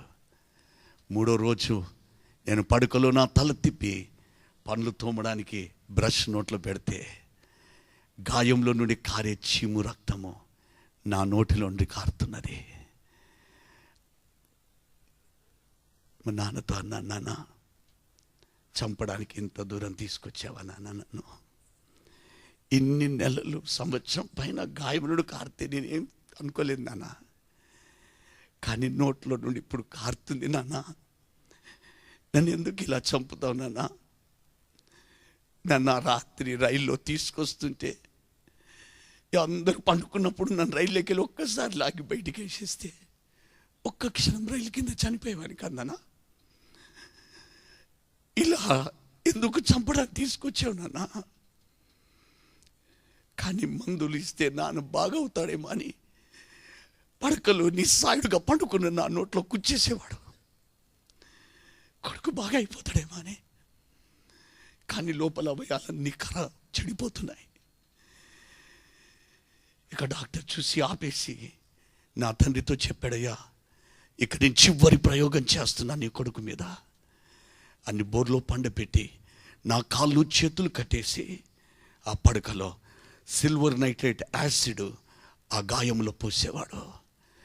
ఆ యాసిడ్ పోయి అంతా చీమంతా ఎక్కడెక్కడైతే గాయాలు ఉన్నాయో, లోపల ఇన్ఫెక్షన్ ఉందో అదంతా కాల్చుకొని బయటికి తీసుకొచ్చేది. గట్టిగా అరిచేవాడిని, తట్టుకోవాలి. డాక్టర్ అనేవాడు, రూబెన్ తట్టుకోనన్నా భరించు అనేవాడు. అలా 4 రోజులు చూశాడు, కానీ బాగాలేదు. ఇక డాక్టర్ అనేసాడు మా నాన్నతో, తీసుకొని వెళ్ళిపో, బ్రతుకున్నప్పుడే అతడు తీసుకొని వెళ్ళిపో, రూబెన్ ముందున్నది ఒక చావు తప్ప ఇక ఏమీ లేదయ్యా, నువ్వు తీసుకుని వెళ్ళిపో. ఇక మా నాన్న బాధతో తీసుకొస్తుంటే హైదరాబాద్లో ఉన్న డాక్టర్ 2 ఆపరేషన్లు చేసిన 3-4 ఆపరేషన్ చేసిన డాక్టర్ ఈ 2 నెలలుగా ఆయన ఇంగ్లాండ్ దేశానికి వెళ్ళి ఆయన నాపైన చేయాల్సిన ఆ యొక్క ఆపరేషన్ నేర్చుకుని వచ్చి మా అమ్మకు ఫోన్ చేసి మా అమ్మతో చెప్పాడు, అమ్మా నీ కొడుకుని తీసుకొని రామ్మా, నీ కొడుకు కొరకు నేను 2 నెలలు ఇంగ్లాండ్ పోయి నేను ఆపరేషన్ నేర్చుకుని వచ్చానమ్మా, అమ్మా తప్పకుండా తీసుకొని రా, ఐ ప్రామిస్ యూ, అమ్మా నేను ప్రమాణం చేస్తున్నా నీ కొడుకు నేను బాగు చేస్తా, నీ కొడుకు నేను బాగు చేస్తా అని చెప్పినప్పుడు మా అమ్మ రైల్వే స్టేషన్కి వచ్చి, వరంగల్ రైల్వే స్టేషన్కి వచ్చి, బిడ్డ నాన్న హైదరాబాద్ డాక్టర్ రమ్మన్నాడు, బిడ్డ నాన్న నిన్ను ఎంతోగానో నిన్ను బాగు చేయడానికి ఆయన ఇంగ్లాండ్ పోయి నేర్చుకొని వచ్చాడంట బిడ్డ, దానన్నా పోదామని తీసుకొని వెళ్ళినప్పుడు నేను అమ్మతో అమ్మా నేను తిరిగి ప్రాణంతో వస్తాను రానమ్మా, కానీ ఒక్కసారి ఇల్లు గడప చూసిపోదామమ్మా, ఒక్కసారి ఇల్లు చూపెట్టి తీసుకొని పోమ్మా. కానీ మా అమ్మ లేదు బిడ్డ వెళ్ళిపోదాం నాన్న, వెళ్ళిపోదామని తీసుకొని వెళ్ళిపోయింది. డాక్టర్ చూసి 2 రోజులు కొన్ని పరీక్షలు చేసి ఆపరేషన్ చేశాడు. చేశాక ఆ డాక్టర్ నాకు స్పృహ వచ్చినాక 5వ ఆపరేషన్ చేశాక 2 రోజులు స్పృహ వచ్చినాక నాతో అన్నాడు, రూబెన్ జయరామ్ చందర్ పింగిలి అని ఈ రాష్ట్రంలో ఎంత ప్రఖ్యాతి ఉన్నదో, ఎంత పెద్ద పేరున్నదో, ఎంత జ్ఞానం ఉన్నదో, ఎంత అనుభవం ఉన్నదో, ఎంత నైపుణ్యత ఉన్నదో, ఎంత తెలివి ఉన్నదో అదంతా నీ ఆపరేషన్లో నేను ఆపరేషన్ చేశానన్నా. బిడ్డ, ఇక జయరామ్ చందర్ పింగిలే కాదు, ఈ ప్రపంచంలో ఒక్క డాక్టర్ తప్ప ఇక ఏ డాక్టర్ కూడా నిన్ను బాగు చేయలేడు. రూబెన్, ఆ ఒక్క డాక్టర్ తప్ప ఇక ఎవరు చేయలేరు. నేను అడిగాను ఆ డాక్టర్ ఆ ఒక్క డాక్టర్ ఎక్కడుంటాడు చెప్ప, ఆయన ఫోన్ నంబర్ ఈ డాక్టర్, ఆయన అడ్రస్ ఈ డాక్టర్. ఎంత దూరమైన మా అమ్మ తీసుకొని పోతుంది, మా నాన్న మోసుకొని పోతాడు డాక్టర్ మా అమ్మ నాన్న ఖర్చులు ఎక్క చేయరు డాక్టర్ చెప్పు డాక్టర్, ఆ డాక్టర్ ఎక్కడుంటాడు, ఆ డాక్టర్ ఫోన్ నంబర్ ఇవ్వవా డాక్టర్, ఆయన ఎక్కడుంటాడు అడ్రస్ ఇవ్వవా కనీసం. ఆ డాక్టర్ ఒకటే మాట అన్నాడు, రూబెన్, యేసుక్రీస్తు అనే డాక్టర్ తప్ప ఇక నిన్ను ఎవరు బాగు చేయలేరని చెప్పాడు. It is only Jesus who can heal you now. I said, ఆ యేసు ప్రభును వదిలేసి సంవత్సరాలు ప్రయాణం చేసేసాడు డాక్టర్. సంవత్సరాలైన వద్దని ప్రయాణం చేసేసాను. ఇప్పుడు నేను ఆయన దగ్గరికి వెళ్ళలేను డాక్టర్, చాలా దూరం doctor. I can't journey doctor. అయినా నన్ను ముడతాడో కూడా నాకు తెలియదు డాక్టర్. ఆయన ఒక హైందవుడు, ఏమీ చెప్పలేక వెళ్ళిపోయాడు. ఇక అప్పటికే దాదాపు 3 సంవత్సరాలు దాటిపోయింది పడక మీద. కొన్ని రాత్రులు లేచినప్పుడు, మెలకొచ్చినప్పుడు అమ్మ నా పడక ప్రక్కన నిలబడి ఏడ్చి ప్రార్థన చేసేది. నా ఛాతి మీద అమ్మ కన్నీరు ఉండేది. అమ్మ అడిగేది, యేసయ్యా నా కొడుకును బాగు చేయబానే. నేను అడిగేవాడినమ్మా, చనిపోయే ఈ కొడుకు కొరకు ఎందుకు ఏడుస్తావమ్మా? నేను చనిపోతే అన్నకు ఒక తమ్ముడు ఉన్నాడు, తమ్మునికి అన్న ఉన్నాడు.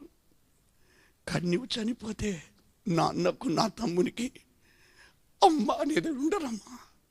వద్దు, దినమంతా సేవ చేసి అలసిపోయిన నీవు పండుకో అమ్మా, పండుకో.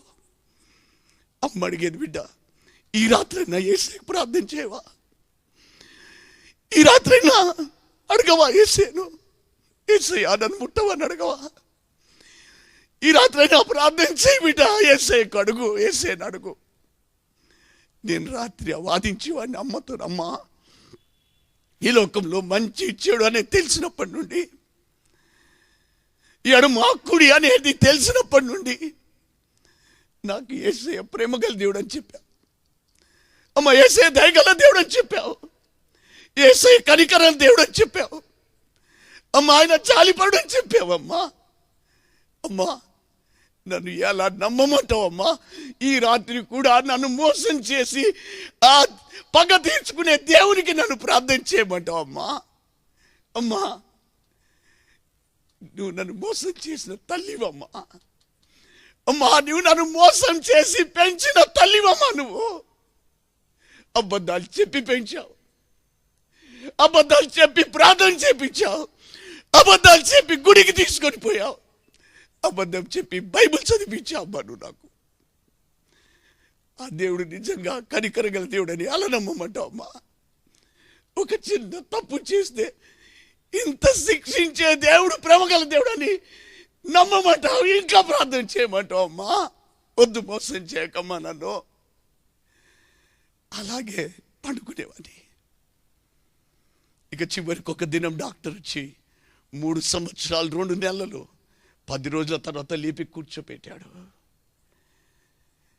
మెల్ల నడిపడం మొదలుపెట్టాడు. వ్యాధి అలాగే ఉన్నది, గాయం అలాగే ఉన్నది, చీము కారుతున్నది, రక్తం కారుతున్నది. ఇక చివరికి అన్నాడు, రూబెన్ నడుచుకుంటూ వెళ్ళిపోయావనే నాకు తృప్తి, నడుచుకుంటూ చనిపోయావని నీకొక సంతోషం అని నడిపించాడు. ఇక నేను అన్నాను, డాక్టర్ నా చివరి శ్వాస నా ఇంట్లో, I want to go back. నేను ఇంటికి వెళ్తా డాక్టర్ అని చెప్పాను. ఇంటికి వచ్చేసాను. రోజు హాస్పిటల్కి వెళ్ళి డ్రెస్సింగ్ చేయించుకుంటున్నా. ఒక రాత్రి కుటుంబ ప్రార్థన ఆమేనన్నా. ఇక చీము లోపటనే గూడు కట్టుకొని నొప్పి తట్టుకోలేక ఆ పడకలో కొట్టుకుంటున్నాను. ఒక కోడి మెడ కోసి బుట్టలో వేస్తే ఎలా కొట్టుకుంటుందో అలా కొట్టుకుంటున్నాను. పండుకుందామా శక్తి లేదు, నొప్పి తట్టుకోలేకపోతున్నా, లేద్దామా శక్తి లేదు. ఇక చివరికి 3 సంవత్సరాలు కొన్ని నెలలుగా ప్రార్థన చేసిన నా తల్లి, బ్రతికించు దేవా, బాగు చేయండి నా తల్లి. ఆ రాత్రి ఆ బాధ చూడలేక మా అమ్మ ప్రార్థన చేసేది, దేవా ఈ రాత్రి నా కొడుకుని తీసుకో, ఈ రాత్రి నా కొడుకును మరణంతో దీవించు. కొన్ని రోజులు ఏడ్చి ఇక నాకు కొడుకు లేడనే మర్చిపోతాను, ఇక విధి తీసుకో. ఈ రాత్రి ఇంకో పడక ప్రక్కన మా నాన్న నిలబడి మా నాన్న ప్రార్థన చేస్తున్నాడు, దేవా ఈ రాత్రి వీనన్నా తీసుకో, వీని బాధ చూడకుండా నన్నన్నా తీసేసుకో. ఈ రాత్రి ఇద్దరిలో ఎవరినో ఒకరు నీ దగ్గరికి రావాలి, ఈ రాత్రి ఇద్దరిలో ఎవరినో ఒకరిని తీసేసుకో దేవా. నా కాళ్ళ దగ్గర ఉన్నటువంటి నా తమ్ముడు అన్న కోడి పిల్లలను గద్దలు తన్నుకొని పోయినట్లు మరణంతో మా అన్నను తన్నుకొని వెళ్ళిపోవా, మా తమ్ముని మరణంతో తన్నుకొని వెళ్ళిపోదేవా. నా స్నేహితులు బంధువులు అందరూ అనేవారు, వీడు చనిపోయిన దినమే వీనింటికి సంతోషము, వీడు చనిపోయిన దినమే వీనింటికి సంతోషం అని చెప్పేవాళ్ళు. ఆ రాత్రి డాక్టర్లు వచ్చి మందులు ఇచ్చేసి నిద్రపు చేశారు.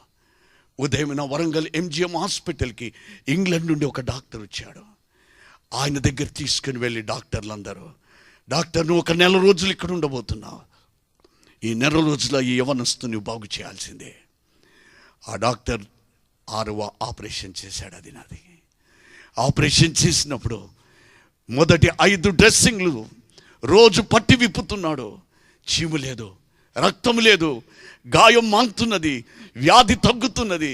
ఇంటికి వచ్చేవాడిని, అమ్మా నాన్నా, డాక్టర్ చెప్పాడమ్మా ఆ యొక్క గాయంలో చీము లేదని, ఆ రక్తం లేదని, మానుతుందని చెప్తున్నాడమ్మా. 5 రోజులు. కానీ తిరిగి 5 రోజుల తర్వాత పట్టి విప్పినప్పుడు మళ్ళా చీముగా రక్తం కారడం మొదలుపెట్టింది, వ్యాధి వ్యాపించడం మొదలుపెట్టింది. డాక్టర్ చూసి 13 డ్రెస్సింగ్ల తర్వాత ఆయన ఒక మాట అన్నాడు, రూబెన్ ఒక్కసారి మళ్ళీ ఒక ఆపరేషన్ చేస్తానన్నాడు. అది నా 7వ ఆపరేషన్ కాబోతుంది. ఇంటికి వచ్చాను, నేను చూశాను ఇంట్లో నా పరిస్థితి. మా అమ్మకు చెప్తే అమ్మ ఏడుస్తుంది, కానీ నొప్పి తీసుకోలేకపోతుంది. నా నొప్పి తీసుకునేవాడు నాకు కావాలా. అమ్మ ఏడుస్తుంది కానీ నొప్పి తీసుకోలేదు. నాన్నకు చెప్తే నాన్న బాధపడతాడు కానీ నాన్న నా బాధ తీసుకోలేడు. అప్పటికి నా ఇంట్లో మా అమ్మ చెట్టుకు కాయ బరువు అన్న అమ్మకు బరువు అయిపోయాను. అమ్మ ముట్టుకునేది కాదు నన్ను. మా నాన్న నాకు మందులు ఇచ్చేయడానికి వస్తే నేను ఇలా దోషులు పట్టుకుంటే మా నాన్న ఇలా పైనుండి మందులు పడేసేవాడు. అన్నం పెట్టాల్సి వస్తే ప్లేట్లో అన్నం వేసి రూమ్లో ఇట్లా నెట్టేసేవారు. కన్న తల్లి నీడలో అనాథుడిగా బ్రతుకుతుందా నా జీవితం? అమ్మని ముట్టుకోలేను. నొప్పిలో నేను ఎవరిని గట్టిగా పట్టుకోగలిగినాను. నేను పట్టుకోగలిగింది ఒకటి, నా తల్లిదండ్రులు తప్ప ఇంకెవరు లేరు. ఆ తల్లిదండ్రి అమ్మ, వాళ్ళ తల్లిదండ్రి నాన్న, ఆ తల్లిదండ్రి అన్న, ఆ తల్లిదండ్రి తమ్ముడు. నాకు ఇక ఎవరు కూడా ముట్టుకోవడానికి లేదు. నేను ఎవరిని ముట్టుకోవడానికి లేదు. ఇంకొక రాత్రి ఆలోచించాను, చెట్టుకు కాయ బరువు కాదు అన్న అమ్మకు బరువు అయిపోయానే. బ్రతుకున్నప్పుడే తాకలేని ఒక భాగ్యుడిగా మారిపోయానే. కన్న తల్లి నీడలో ఒక అనాథుడిగా బ్రతుకుతున్నానే. ఈ అనాథ జీవితం బదులు ఆత్మహత్య చేసుకునే ధైర్యం లేకుండే మా చెల్లి తమ్ముడు ఆత్మహత్య చేసుకునే ధైర్యం లేకుండే అనుకునేవాడిని. ఆడుకుంటున్న దేవుడు ఆడుకొని ఆయన్నే చంపేసేనే. ఒక రాత్రి అనుకున్నాను, let me go to Jesus, యేసు దగ్గరికి వెళ్తాను ఒక రాత్రి అనుకున్నాను. ఆ రాత్రి నేను ప్రభు దగ్గరికి వెళ్ళాను. నేను ప్రభుని అడుగుతా, ప్రభువా, చెట్టుకు కాయ బరువు అన్న అమ్మకు బరువు అయిపోయినా, అమ్మ ప్రేమలు చల్లారిపోయాయి. యేసయ్యా, నీ ప్రేమలు కూడా చల్లారిపోయాయా నాకు అని ఆ రాత్రి ప్రభుని అడగడానికి వెళ్ళాను. ఆ రాత్రి ప్రభు పాదాల దగ్గరికి పడి నా పాప జీవితాన్ని ప్రభు దగ్గరికి అడిగినాను. యేసయ్యా, ఈ పాపిని రాత్రి నువ్వు క్షమించు, ఈ పాపిని నువ్వు క్షమించి రాత్రి, యేసు ఈ రాత్రి ఈ బిడ్డను నువ్వు కనికరించు. యేసయ్యా, ఒక్కటి చెప్పయ్యా, ఈ రాత్రి నన్ను ప్రేమిస్తున్నావా? యేసయ్యా, నన్ను ప్రేమిస్తున్నావు అది తెలుసుకోవడానికి వచ్చాను. యేసయ్యా, ఈ రాత్రి యేసయ్యా, నేను ఒక్క రాత్రి నీతో ఆడుకున్నానే, ఒక్క రాత్రి హైదరాబాద్ మీటింగ్ పోకుండా నీతో ఒక్క రాత్రి ఆడుకున్నానే. నన్ను ఎన్ని రాత్రులు ఆడుకున్నావే, ఇన్ని సంవత్సరాలు ఆడుకున్నావే, నీకు తృప్తి లేదా యేసయ్యా? ఇంకా నీకు తృప్తి కలగలేదా యేసయ్యా? ఇంకెంతకాలం ఆడుకుంటావు యేసయ్యా? అయ్యా, తట్టుకోలేను, ఇక తట్టుకోలేను యేసయ్యా. వద్దు యేసయ్యా, వద్దు. ఆడుకునే చేతులు నన్ను బాగు చేసి చేతులుగా మార్చుకో యేసయ్యా. యేసయ్యా, ఆడుకుంటున్నావే, ఆ చేతులు నన్ను బాగు చేసే చేతులుగా చేయవు. రాత్రి ప్రార్థిస్తూ పండుకున్నాను. ఉదయం నేను ఇంకా పడుకలో ఉన్నప్పుడు 4 సహోదరులు, శామ్యూల్ దేవరమణ, విలాసన్న, వినోదన్న, ప్రవీణ్, ఈ 4 వచ్చి నాతో నన్ను, రూబెన్, నువ్వు 7వ ఆపరేషన్ కొరకు సిద్ధపడుతున్నావు అని మేము విన్నాం. నువ్వు 7 కాదు, నువ్వు 77 ఆపరేషన్లైనా నువ్వు బాగు కావు. యేసు అనే రక్షకుడు నేను ముట్టేదాకా ఈ దినం మేము ఉపవాసం ఉండి వచ్చాము. రూబెన్, యేసు నిన్ను స్వస్థపరిచేదాకా మేము ప్రార్థన చేయడానికి వచ్చాము. We are here this morning to claim a healing for you. నీ స్వస్థత కొరకు ఈ దినమున ఇక్కడ ప్రార్థన చేయడానికి మేము వచ్చాం రూబెన్ అని ఆ యొక్క అన్నలు నాతో చెప్తున్నారు. గత రాత్రి ప్రభు దగ్గరికి వెళ్ళాను. నేను ఉదయం ప్రార్థన చేస్తున్నాము, ఉపవాస ప్రార్థనలో ప్రార్థన చేస్తున్నప్పుడు మధ్యాహ్నం 12 అయిపోయింది, 1 గంట అయిపోయింది, 2 అయిపోయింది, 3 గంటల ప్రాంతంలో మేము ప్రార్థన చేస్తున్నా, 5 ప్రార్థన చేస్తున్నా. ఆ ప్రార్థన స్థలంలో అన్నలు ఏడుస్తున్నారు. నేను అడుగుతున్నాను, ప్రభువా, I will not leave you, నిన్ను విడవను దేవా, నీవు నన్ను స్వస్థపరచేదాకా.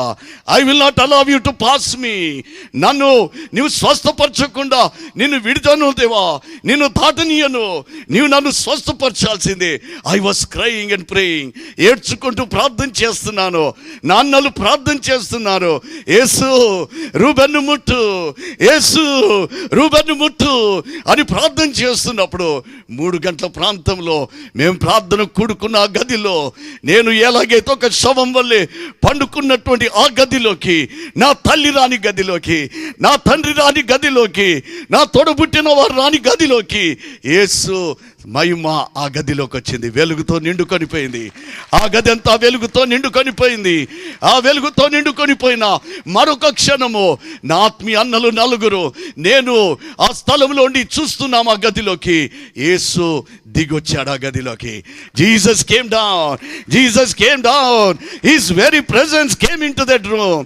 ఆయన సన్నిధి ఆ గదిలోకి వచ్చింది. ఆ గాయాన్ని యేసు స్వామి తాకడం చూస్తున్నారు, నాన్నలు చూస్తున్నారు, నేను చూస్తున్నాను. యేసు ఆ గాయాన్ని తాకినప్పుడు పడి ఉన్న శవం వల్ల ఉన్న నేను దిగ్గుమని లేచాను.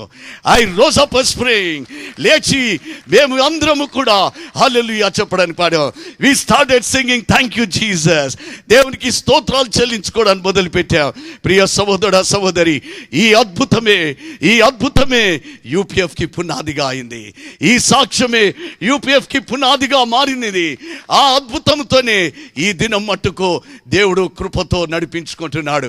అవును ప్రియ సహోదరి సహోదరా, ఈ రాత్రి మీరు అనుకుంటుండొచ్చు, నాన్న నేను అందుకొరికే మొదటి చెప్పి ఈ రాత్రి నువ్వు కేవలం సాక్ష్యం వినే రాత్రి కాదు, రెండవది ఈ రాత్రి నువ్వు ఆ అద్భుతాన్ని చూసేదేనమ్మా.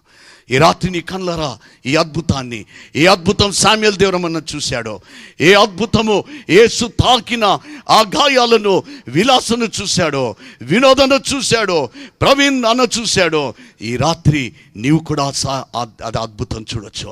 ఈ రాత్రి నీవు కూడా యేసు తాకి సంవత్సరాలుగా మందులు బాగు చేయలేని, మందులు ఆ గాయాన్ని కట్టలేనివి, మందులు ఆ చీము ఆపలేనివి, ఆ మందులు రక్తమును కార్చేది ఆపలేకపోయినది, వ్యాధిని తగ్గించలేకపోయింది. యేసు తాకి స్వస్థపరిచిన గాయాలను ఈ రాత్రి నువ్వు చూడగలుగుతావు. నీ కళ్ళారా చూస్తున్నావు నాన్న. You are going to see that now. ఇప్పుడు ఈ క్షణంలో నీవు చూడబోతున్నావు. You are going to see not an ordinary thing. యేసు తాకి బాగు చేసినటువంటి గాయాలను నీవు ఈ రాత్రి చూడబోతున్నావు.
నా యవన చెల్లి తమ్ముడు,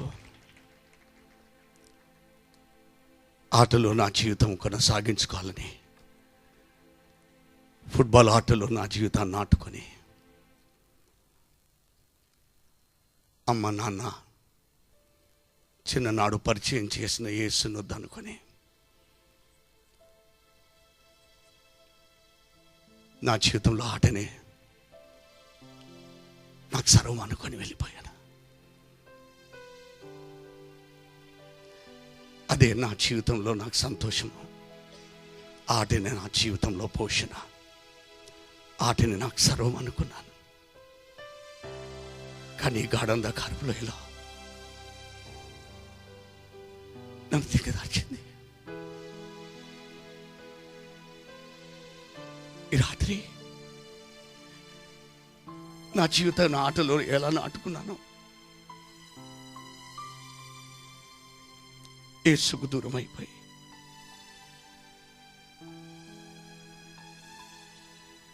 ఈ రాత్రి నీ జీవితాన్ని ఎవరిలో నాటుకున్నావు చెల్లి? తమ్ముడు, ఎవరిలో నీ బ్రతుకు నాటుకున్నావు? దేనికి ముడేసుకున్నావు నాన్న? ఆట నాకు ఫలభరితమైన జీవితం ఏలే చెల్లి అనుకున్నాను. అది కలగానే మిగిలిపోయింది. కానీ నిజంలో ఈ రాత్రిని విన్నావు. అలాంటి స్థితి నీ జీవితంలో నీకు రాకముందే ఈ రాత్రి ప్రభు దగ్గరికి రా. నీ జీవితాన్ని ప్రభులో నాటుకో. ప్రభు నిన్ను దీవిస్తాడు నాన్న. ప్రభులో నాటుకున్నందుకు నన్ను దేవుడు నాకు ఫలభరితమైన జీవితం ఇచ్చాడు బిడ్డ. ఫుట్బాల్ ఇవ్వలేదు నాన్న, అది ఫుట్బాల్ ఇవ్వలేదు, దేవుడు నాకు ఇచ్చాడు. ఈనాడు భారతదేశంలో అతి చిన్న యవ్వన బిషప్ అంటే నీ ముందు నిలబడ్డవాడు. దేవుళ్ళు నాటుకుంటే నీ జీవితం ఫలభరితమైతుంది అన్న. ఏ తల్లి చనిపోవాలని ప్రార్థించిందో ఆ తల్లితో ఇప్పుడు నేను ఉంటాం నాన్న. ఆ తల్లితో మేము కలిసి ఉంటాం. చనిపోవాలని ప్రార్థన చేసిన తల్లి ఈనాడు చూసి సంతోషపడుతుందన్న. అమ్మ ఆనందపడుతుంది. ఏ కొడుకును బట్టి ఏడ్చిందో ఆ కొడుకును బట్టి ఇప్పుడు నవ్వుతుందమ్మ, సంతోషపడుతుంది. చెల్లి, తమ్ముడు, నీ తల్లి నిన్ను బట్టి ఏడ్చిందన్న, నిన్ను బట్టి ఏడుస్తున్నానన్న. మీ నాన్న సంతోషించాలని ఆశపడతావా? నన్ను బట్టి మా నాన్న ఆనందించాలని ఆశపడతావా? ఈ సేకలో నీ జీవితాన్ని యేసులో నాటుకోనన్నా. తమ్ముడు, చెల్లి, అందరి ప్రేమ చల్లారిపోయినా యేసే ప్రేమ చల్లారిపోలేదు. చెల్లి, నువ్వు ప్రేమించే వాడి ప్రేమ నీ ఎడల చల్లారిపోతుండే ఒక చిన్న. తమ్ముడు, నువ్వు ప్రేమించే ప్రియురాలి ప్రేమ ఒక దినం చల్లారిపోతుండే వచ్చిన. చల్లారిపోయే ప్రేమ కొరకు పరిగెత్తకు తమ్ముడు. చల్లారిపోయినటువంటి యేసు ప్రేమలోకి నువ్వు రా. చల్లారిపోయినటువంటి యేసు ప్రేమలోకి రా. రాత్రి నాన్న, ఆ ప్రేమ ఎప్పుడు చల్లారిపోదు. మారదు నాన్న, మారదు చెల్లి. ఆ ప్రేమ మారదు. అమ్మ ముట్టలే, నాన్న తాకలేదు, నాన్న తమ్ముడు తాకలేదు నన్ను. కానీ నన్ను తాకింది యేసుప్రభు ఒకడే.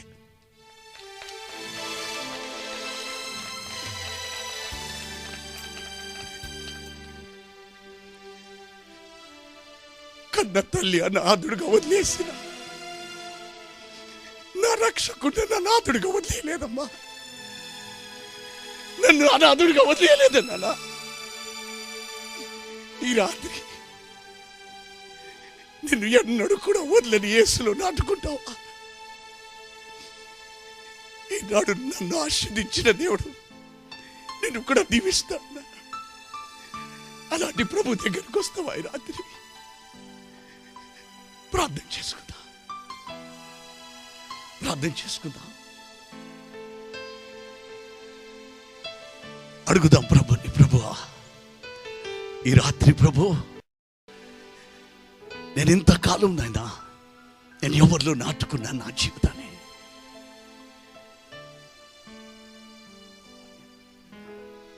నా జీవితాన్ని ఎవరిలో నాటుకున్నాను?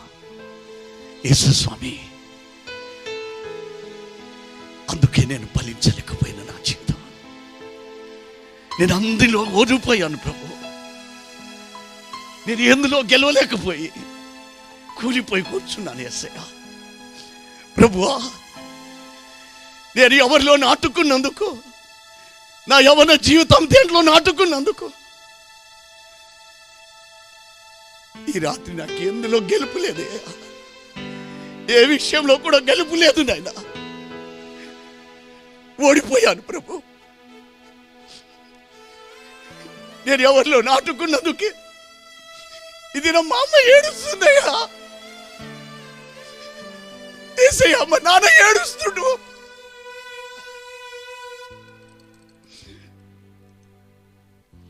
అడుగు చెల్లి, ఎందుకు ఏడుస్తున్నదమ్మా నీ మమ్మీ? తమ్ముడు, మీ నాన్న ఎందుకు ఏడుస్తున్నాడు? తమ్ముడు, ఇంకెన్ని రాత్రి ఏడిపిస్తావు? అమ్మ, ఇంకెన్ని రోజులు ఏడవాలన్నా నీ కొరకు? నా తల్లి నా కొరకు ఏడ్చినట్టు సంవత్సరాలు ఏడవాలన్నా? వద్దు చెల్లి, వద్దు. యేసు దగ్గరికి రా. యేసులో నీ జీవితం నాటుకో చెల్లి. ఈ రాత్రి ప్రభువులో నాటుకో. నేను ఎప్పుడు త్రోసేయడు చెల్లి. తమ్ముడు, నేను ఎన్నడూ త్రోసేయడు. యేసు దగ్గరికి రా. నిన్ను ప్రేమిస్తున్నాడు. నేను రమ్మంటున్నాడు నాన్న. తమ్ముడు, నేను రమ్మంటున్నాడు. ఒక్కనాడు నిన్ను ప్రేమతో తీసుకున్నా ఆ చేతులు నీకు దూరం అయిపోయి ఉండొచ్చు, కానీ యేసే చేతులు దూరం కాలేదు బిడ్డ. చెల్లి, మా చేతులు దూరం కాలేదు. ఈ రాత్రి ఆ చేతులు నీ కొరకు చాచున్నాడు. ఆ ప్రభు దగ్గరికి వస్తావా నాన్న? ఆ ప్రభు దగ్గరికి వస్తావా? చెల్లి, నీ జీవితం ఫలభరితం చేయాలని ఆశపడుతున్నా.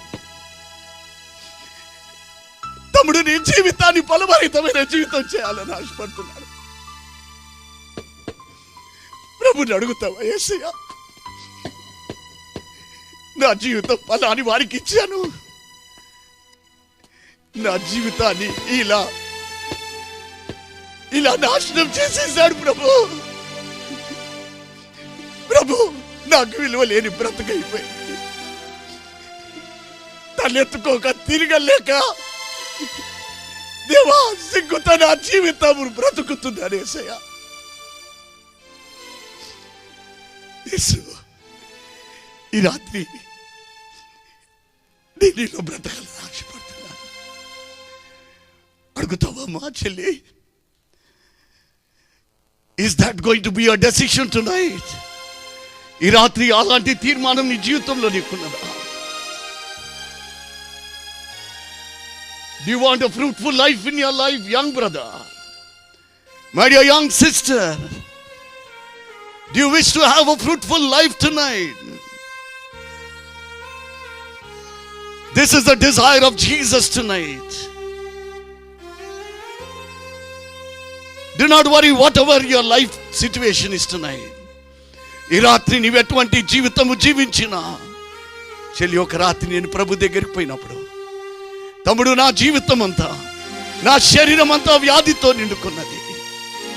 గాయాల నుండి రక్తం కారుతుండేది, చీము కారుతుండేది. తల్లి ముట్టుకొని రా దినాలు నాన్న. తల్లి ముట్టుకొని దినం నా యేసు నన్ను ముట్టానన్నా. తమ్ముడు, యేసు ముట్టాడు. చెల్లి, నిన్ను కూడా ఈ రాత్రి యేసు ముట్టాలని ఆశపడుతున్నాడు. యేసు నిన్ను తాకాలని ఆశపడుతున్నాడు. అడుగుతావా? యేసయ్యా, నన్ను ముట్టవా? నన్ను ముట్టవా ఈ రాత్రి అని అడుగుతావా? అలాంటి గొప్ప దేవుడు నీ జీవితాన్ని ఆస్వాదించి ఈ రాత్రి నుండి నిన్ను ఒక సాక్షి బిడ్డగా దేవుడు ఒక ఫలభరితమైన జీవితం జీవించుటకు యేసులో నాటుకున్న నీ జీవితాన్ని దేవుడు ఆశీర్వదించును గాక. ఆమేన్.